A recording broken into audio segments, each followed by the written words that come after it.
The sound of the pit lane hooter means that we are ready to go, and in fact are going for free practice for the final track action of Fast Friday here at the 2024 Repco Bathurst 12 Hours. Good afternoon, good evening, good morning. You can do you know where you are in the world. I'm not going to do the timings. Maybe getting up early. Got us on with a quick interview in the UK. Good to have your company. It's Krilsey, GT and Hindy in the booth, and Shea Adam down in the pit lane. We'll check in with Shea in just a moment's time. Garth, this is the last opportunity for the bronze drivers to get out there. What are they going to be looking for in this session? It's a bit cooler. It's maybe the chance for them to try some faster runs, or what are they doing? What are they doing out there? No, I think this one is much cooler than the middle part of the day. So we've had a very brief rain shower come across the circuit as well in the last hour. That's all dried up and gone away. So conditions are going to be a little bit different to when they drove in their previous bronze-only session this morning. The track will be more rubbered in. So there is potential for this bronze session to be faster than the earlier bronze session, which ran at about, what was it, 9:30 earlier this morning. So drivers have had time to look at data, to look at vision, to basically cheat off their pro teammates and find a bit of lap speed. On board here with Kenny Habul in the number 75 Sun Energy 1 AMG Mercedes. So in the second bronze session last year, it was actually this man, Kenny Habul, who was fastest with a 5:30. And the time that Liam Talbot did in practice 2 this morning, the previous bronze session was a 6:1, but he was actually on target to do a high 5, maybe a 5:7, before he made a mistake in his final sector. So we expect that we'll be down in the low 5s again towards the end of this session for the bronze drivers. There's Liam Talbot there in the orange Audi number 22 car, who was fastest in practice 2 in the previous bronze session. And if you're a bronze driver, the designated amateur driver in the combo, and you're doing a 5, you're in the money. You are well and truly in the mix. You're ticking the box. Correct. We spoke earlier in practice 3, the all-in session, where it was much hotter. There was a lot more UV on the circuit. And, you know, really, that's when you expect to be doing 5s, probably 5s, 6s if it's really hot. So if you've got an AM driver that can be doing 5s, maybe 6s when it's hot like that, then they're not really an AM driver, and they're not a weak link in your team. Yeah. So that's what this session is. It's to continue to sharpen yourself and to work on Liam Talbot. Just a little bit wide on entry into one. Sharp catch, Garth. A little bit wide there. The wash it orange and blue Audi. So just to give you an idea of how the conditions have changed, practice 3 started a little more than 2.5 hours ago and was 28.5 degrees C and very humid when it started. This is another look, the Pirelli replay just into turn 1, slightly wide and the car snatches, but Liam, with lots of experience in these cars, gathers it up. So Pirelli do rallycross tyres. Oh, yeah, well known for their history in the World Rally Championship, absolutely. Audi too, why not? So just on 28 degrees at the start of the last session. It's now just over 23 degrees, but the humidity has completely disappeared as well. So the ambient conditions, it feels quite cool outside. So the ambient conditions have changed dramatically in the intervening couple of hours at the moment. So the cars will be breathing better without that humidity in the air and the warmth. The UV off the racetrack, much more overcast and cloudy, more than it was earlier today as well. So it's going to be interesting. There's been some great stories up and down the lane, and there's been some real tales of, well, I'm not quite sure how we're still here, with near misses and moments and slower traffic. Tom Randall was showing me some particularly exciting in-car footage from the entry to the kink at the chase that he had in his last session. So there's been a bit of that, and the other story is how teams have been evolving their cars. I just went and had a quick chat with David Wall to find out how the Wall Racing Lambo's going. Brand new race car, never seen Mount Panorama in that car before this weekend. And he said, practice 1, it was maybe a 5 out of 10, if we're lucky. By the end of practice 3, they got it somewhere near an 8.5. So they're much, much happy with it, with the way they're tuning that car and getting it right. And that was a common theme in conversations up and down the pit lane. Brad Schumacher coming out of Murray's and heading across the line, starting another lap in the KFC car. And Liam Talbot follows through in the 22. So 2 and 22 heading up Mountain Straight. I'm not going to miss that bright tangerine, orange and blue car.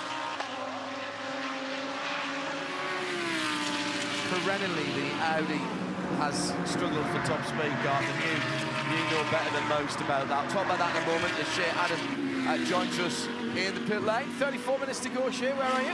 Hey guys, well I walked down to check on the Audi garage because when we left it at the start of the last bronze session, it was a slight state of discombobulation. Both cars finding strife over the course of that session. I'll let Garth fill us in on all the details of what was wrong with both of the cars because he was the one who went and found out. But ultimately, weather, we talk about it. STM, they're a car that's not out on track right now with their Mercedes, but they have gone old school as far as their weather radar is concerned. They have an old-fashioned childhood pinwheel that's up on the top of their garage. If the pinwheel is wet, it's raining. Yeah. The pinwheel is spinning, it's windy. Right now, the pinwheel, it's almost stationary, but every now and then a gust of wind just makes it go round and round. And that's kind of the situation down here. We're not talking about a light jacket anymore, but it is a lot cooler than it was earlier, and that will make the Pirellis much, much happier. So tell us about these Audi problems then, Garth. What did you beat out of your former colleagues? Yeah, I went down and it was that on the Schumacher car, it was a sensor issue. It was the reference sensor that runs on the rear axle. So they changed the sensor, put a brand new sensor in the car. They found they had an issue, put a brand new sensor in, car wouldn't fire up at all with a brand new sensor. So then they had to go to the truck, grab a sensor off the spare gearbox in the truck, grab that out, put that in, and then the number 2 KFC Audi got going. So Brad Schumacher got out very late, got those 2 laps and did a great job of getting himself inside the top 4 with just 2 laps of running in that session. And then the 22 Audi of Liam Talbot, they, after the first pro session, Kelvin van der Linde reported the brake pedal was just a little bit long and a little bit spongy, so they replaced the front master cylinder on that car and just took a little bit longer than the time they had in between sessions. But the team decided they want to get on top of that early, get that fixed early so that all those issues go away and they can just concentrate on going fast. It just underlines, and the Audi is by no means the newest of the GT3 cars, quite the reverse. It just underlines how all these systems are interlinked. Well, you can't just, in the old days, you know, something goes, you can sort of a bit of MacGyver it and bypass something and throw a bit of what. You can't do that nowadays. It just, computer says, computer says no, exactly right. So, and that reference sensor does it, controls the ABS system, controls the traction control system.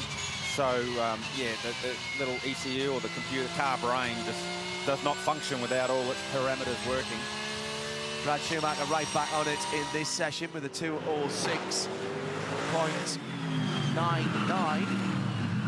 Yeah, 206.99 at the top of the standings. The Vortex staying out of the way of the Sun Energy 1 Pro Class car as Kenny Abul motors past his front door. There is a theme evolving over the course of the day as well that we've witnessed, but also drivers have been talking about, is that from last year, relative to, 24 cars in the race last year, even with only 6 more cars, traffic is playing a much more significant role in the way today's played out. It'll play a bigger role in the way tomorrow plays out, but more to the point, how Sunday rolls out. And the speed difference between the fastest of the GT3 cars and the GT4 and some of the invitational class cars is quite dramatic. And they're getting to them at all the wrong points, like the entry to the chase or the run out of the dipper, where all the GT3 cars make all their punchy lap time. So that's going to be a big storyline, I feel, relative to last year in the race on Sunday especially. Can't decide whether to hear more gearbox noise or more engine noise from the Manthey Porsche EMA. It's the Shell V-Power car that we were listening to there, the 991.2. Engine way back, of course, in these cars. They did adopt the switched engine and gearbox that they did on the GTE cars, where they put the engine further back into the car, put the gearbox on the back. That was done primarily actually for aero reasons, so that they could get more aero on the back underneath the back of the diffuser. Changed the weight balance by about, I think it was 3 to 5%, depending on how it was set up. That is still a proper 911 Rear, yes, engine in the rear engine. Yes, horse pushing the cart, not the other way around, which seems counterintuitive, but seems to have worked for 70 years. Well, you've been in my 992. It works still, doesn't it? It works plenty well.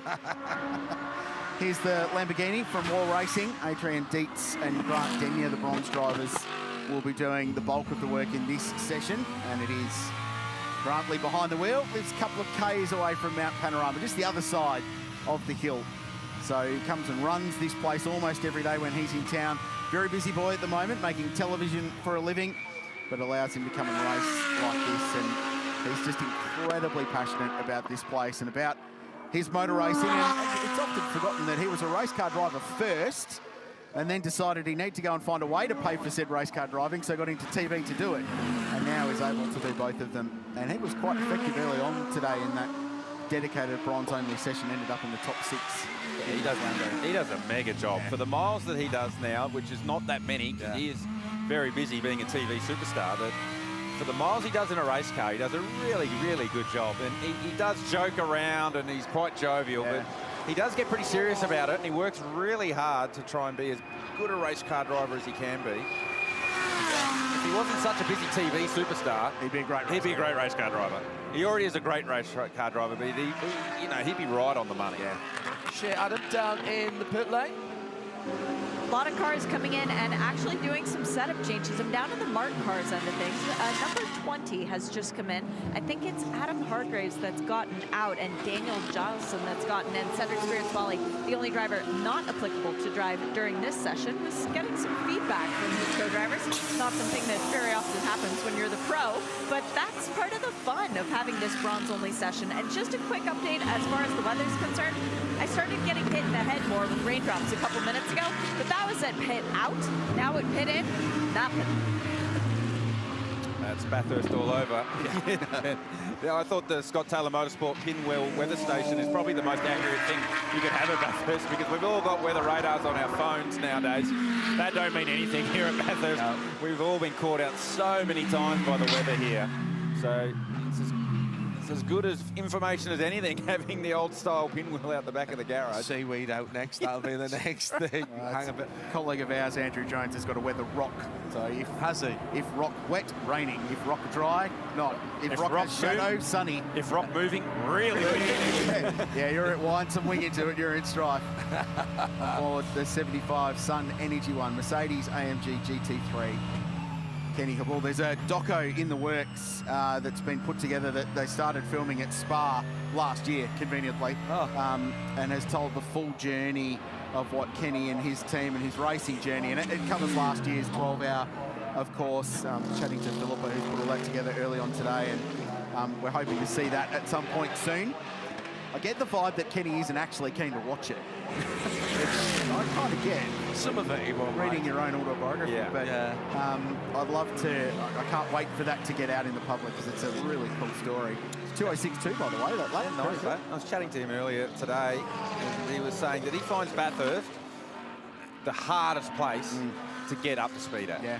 He said, I can be as close as the pro guys at Spa and Indy and all those other places that I race at, but I come home effectively, and this is the hardest joint to get his head around, to be comfortable across the top of the mountain. Will not be unique in that. No, and it's interesting because, you know, you hear from these guys that race at all these really cool racetracks. Oh, must have just a little bit wider too. Got away with that one. We've had a few close calls so far today, but so far no red flags, no issues. There's been a few hold the breath moments, like big eyes moments from Yank and Guven at the entry of the cutting was the big one for mine. That was huge. I'd have loved it if we'd had the camera pointing back at him to be able to see what his face looked like at that point, because I bet his eyes were like dinner plates. Another Bathurst local on screen here, Brad Schumacher. Purple at the end of the first sector, so he picked him up at the right time. And nice bit of clear racetrack in front of him to be able to look at what potential he's got in this car. They're everywhere at the moment, the locals, and all of them can see the mountain from where they are. Brad Shields as well, who's within walking distance of Mount Panorama. He's in the field. There's something about it. Do you remember early on I was talking about how you could hear the cars scraping. There was no scraping at all from that KFC car. 91 Mark cars. Been in the wars today already, had some damage to the right front in one of the early sessions. This is the Martini Stripe car. And this is just coming out of the chase. We see it from the Regis Hotel camera. Not a great place to watch. Right, might be able to get that out of there without a red flag. Daniel Bilski behind the wheel of this superbly liveried car. Been going about their business today. Brad Schumacher negotiates that nicely. Purple first and second sectors. If you're watching the timing, that means it's quickest of anybody so far, and such as the lap with the 2:05.58. Quickest time of the session. Right on where we thought the best of the AM drivers would be in this fastest bronze time of the day so far.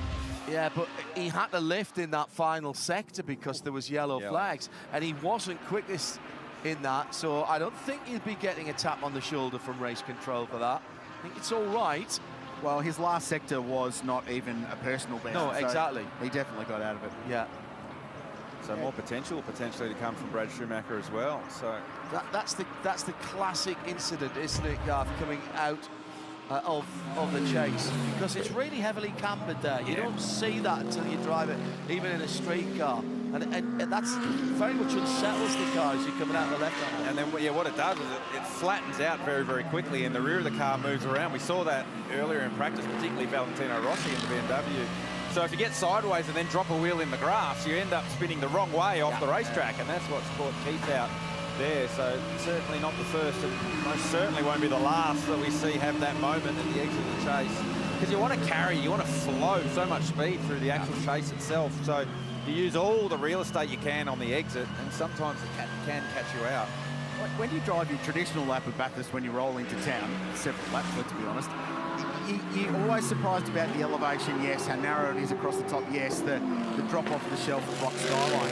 But for mine, the chase always surprises, because I think out of all of this place, TV flattens that out the most. Yeah. It never looks as steep, as narrow and as quick as it is, and the camber on the road as well, how high that curve in the middle of the apex there, the left-hander is. It's always massively surprising, and you've got to thank the FIA, because when the World Touring Car Championship rolled into town in 1987, and they said, no, Conrod Straight's too long, it needs a corner in it.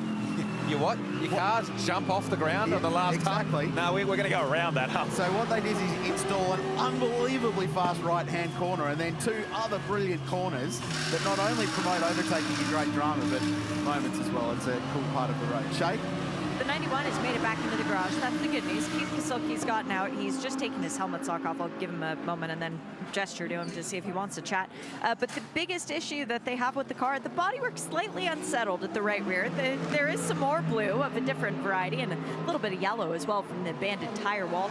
But the floor, this is where the problem lies, gentlemen. The piece of carbon is hanging down loose. There are 3 spots where the bolts used to be. The bolts are still in the back of the Mark, which looks like a Ford Mustang from the back end, but the carbon has punctured straight through. So they're going to have issue reattaching this floor to the back of the Mark car.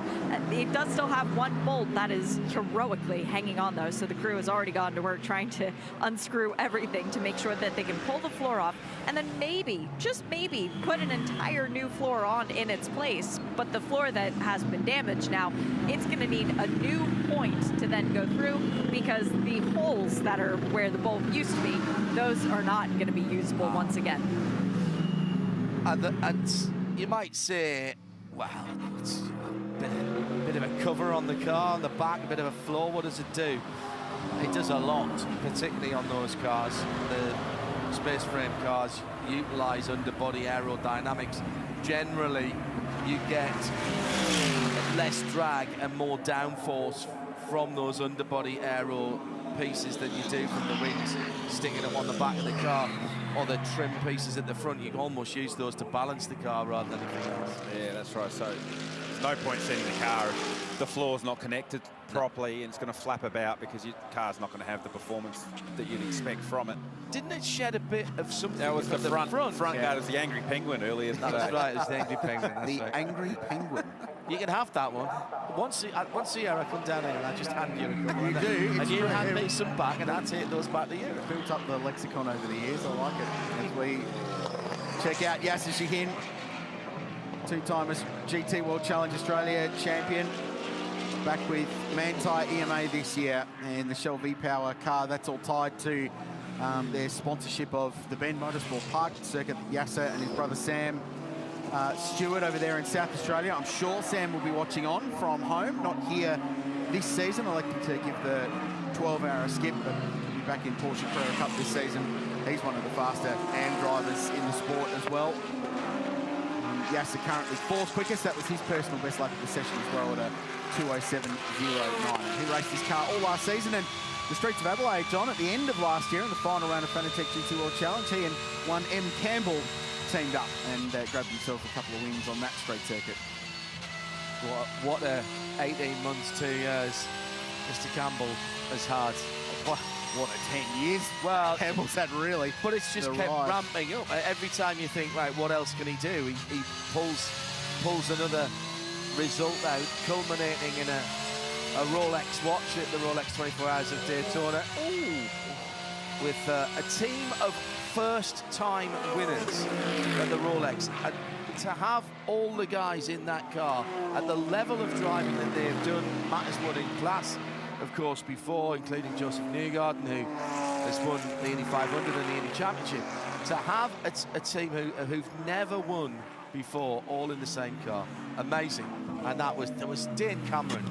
We couldn't speak to him at the end of the race because he was so emotional. He's trying to win that race and that watch so many times. It was a cool performance.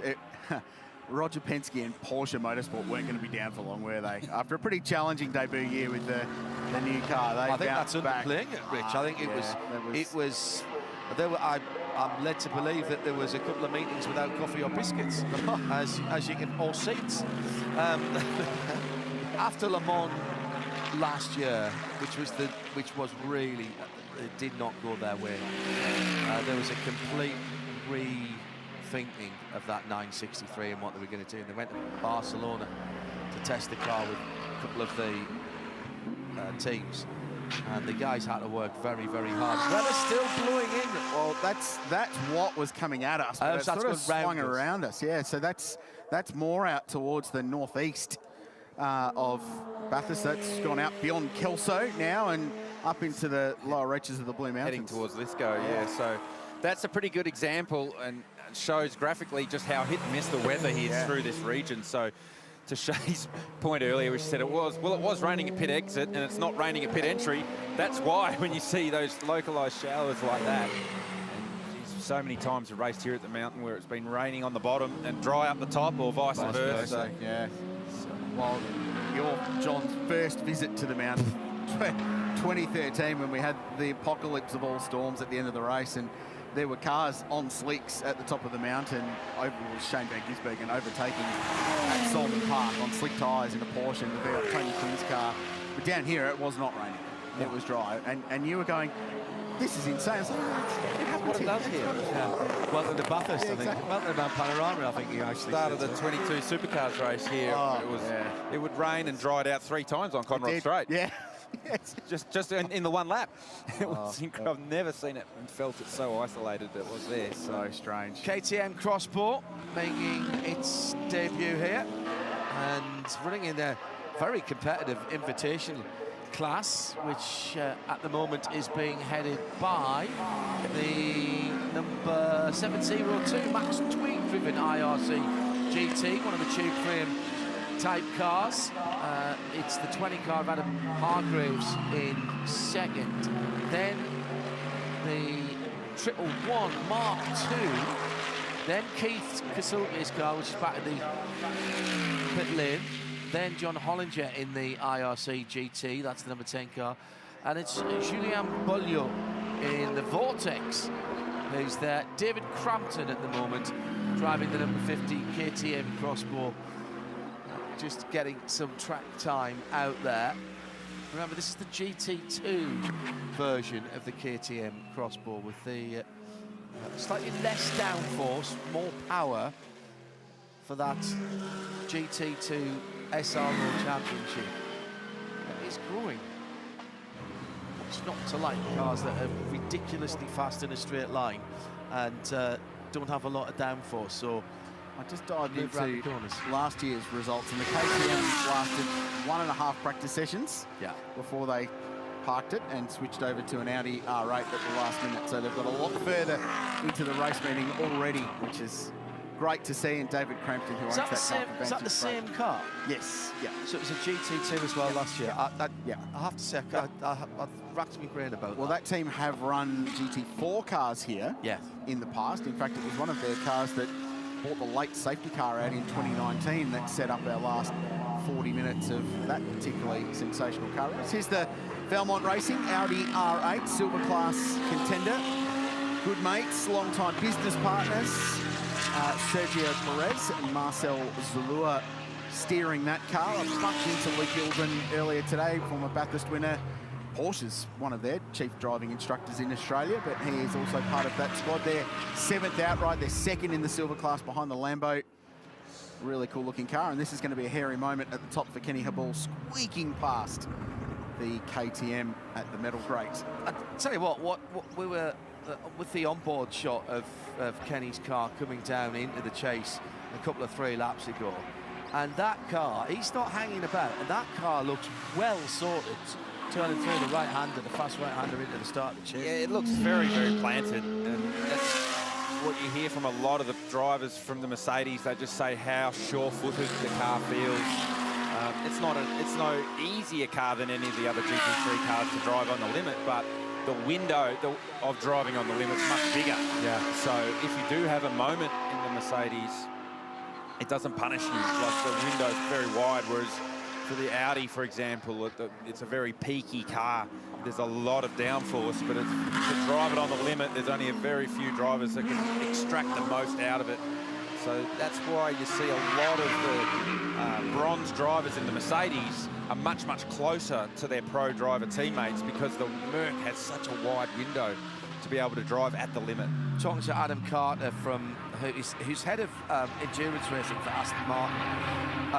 They've just launched their Vantage GT4 and GT3 cars officially, although actually both the versions of the car were at Daytona, even before the road car was launched, which was pretty cool. And that was the absolute design brief for that car. Make the operational window as wide as possible to make it as comfortable as possible for the driver who doesn't do that much driving, or the driver who can't commit to go and do a whole load of testing and might only get a couple of 20-minute sessions before they go into the race. It's really, really important in GT3 that that's the case. I think we've got Shay back online downstairs in the pit lane. Shay, where are you? I came all the way back down to pit out, and now it is raining down here. So we've got this. No, Shay. It's just one little black rain cloud following you around like Pooh Bear, isn't it? But Shay, the sun's just come out. That's exactly my next line, Trailsy, because unfortunately I left my rain jacket and my sunglasses in the media center, so of course I naturally need both. The Vortex is making its way down the pit lane, missed its box, or shouldn't have left its box, because now it's stopped in what would be the transition lane for all normal circumstances, and now continues back down. So maybe it was a little bit of a Control-Alt-Delete needed for that car. Oh, sorry, it's the KTM. It's not the Vortex. That took me completely by surprise. It was a little too far away. So the KTM is going back out, and that is David Crumpton behind the wheel. He is the bronze-rated driver of that trio. We talked a little bit about them earlier on in one of the earlier sessions with Laura Kreiheimer, serving multiple roles for KTM. She got to do some driving a little bit earlier on and was grinning from ear to ear. So we definitely need to chat with her, maybe tomorrow when it's on camera, so you guys can see her smiling too. Little moment for the IRC GT entry at the chase. The corners we were talking about before. Just on pit lane, talking to the crew in race control, and I've had a few more notifications this session. A lot of warnings today about pit lane speed, like a lot. And today it's just warnings, but in qualifying it starts looking at penalties, and in the racing, of course, it is quite serious penalties. So there are some issues getting cars slowed, especially at that entry when they're attacking the line, the commitment line, to get down to that 40 kilometres an hour they need to be at for the 340 odd metre transit it is from one end of the lane to the other. So lots of warnings today. They get their knuckles wrapped today, but it becomes penalties afterwards when we get into the serious stuff. So something the teams are trying to learn throughout these practice sessions. Don't forget to tag us, hashtag B12HR, B12HR on the platform formerly known as Twitter, at RSL_studio.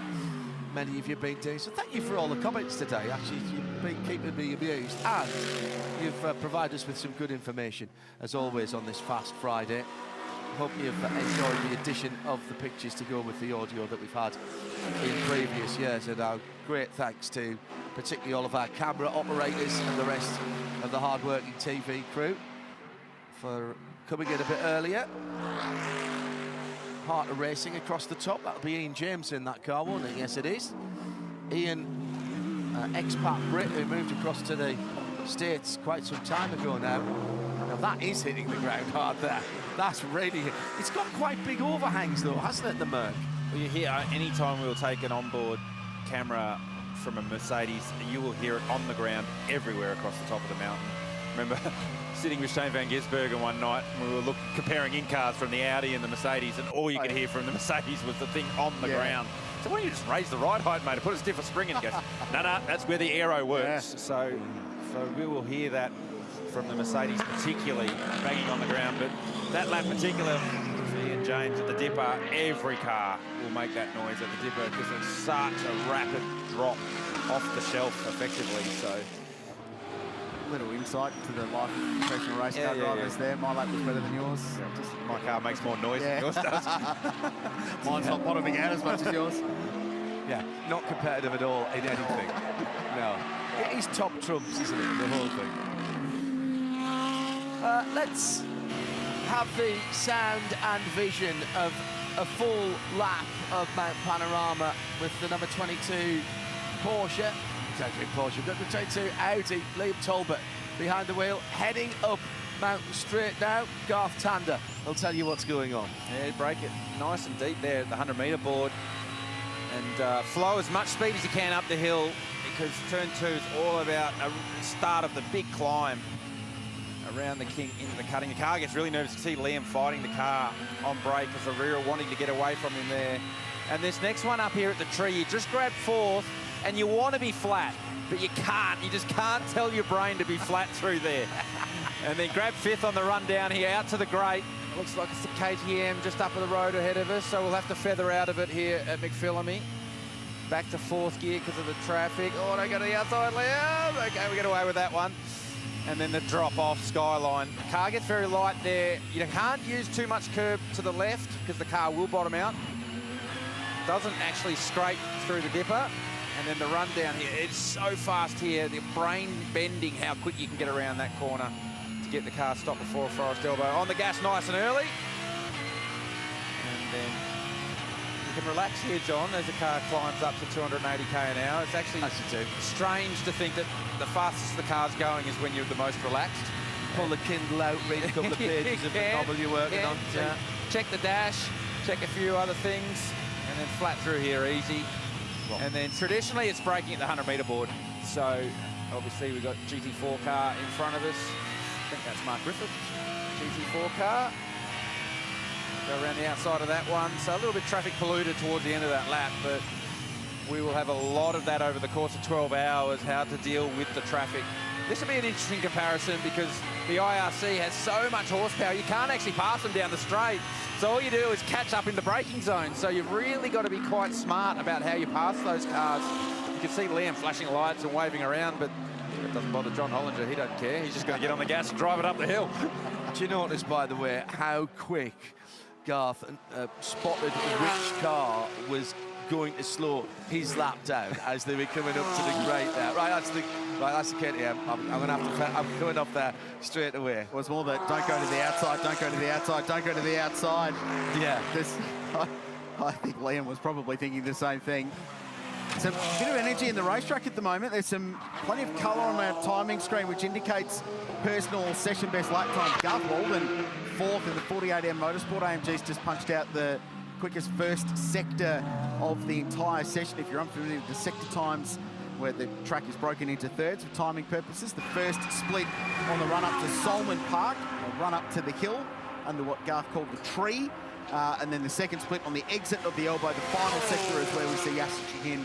It's the 1.4 odd Ks to Conrod, to the kink, and then the remainder of the chase in Murray's corner. So Walden on a very good lap and looking to improve from a 2:06.2. Schumacher still quickest by a 10th over Kenny Habul. So Audi, Mercedes AMG, Aldi and Mercedes AMG 1, 2, 3 and 4. The first of the Porsches is Yasser Shahin in 5th place.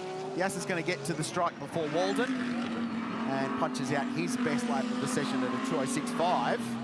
Just waiting for Garth. Here is car number 48. One of 4 drivers in this combination, and Justin McMillan's team. It goes right to the top. Wow. The 2:05.3 with 4.5 minutes to go in the final session of the day. Great lap, Garth Walden. Leading the way in this bronze driver only practice session 4 for the Repco Bathurst 12-hour. But if you are reading the timing screen, and it is available for you via the website, of course, you'll see that there are some pro cars out there. So don't be confused, because some of the full pro cars, as they are listed and entered, have got bronze drivers in them. And this all comes down to what you guys last year called the Kenny rule. And that isn't Kenny who? Not that Kenny. It's Kenny a bull. Yeah. You that. It's Kenny a bull, and it's all down to a little snag, a little loophole that you guys spotted last year.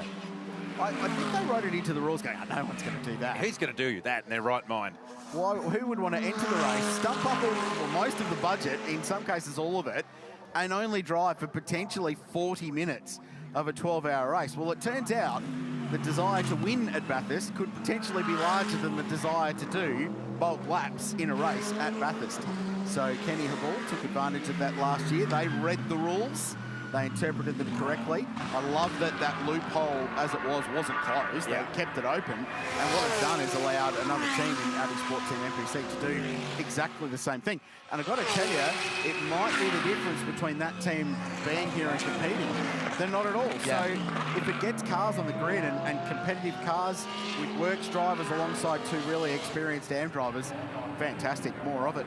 Again, plenty of light colours on the timing screen. We'll keep a look at that, an eye on that as Shea Adam reports from the pit lane.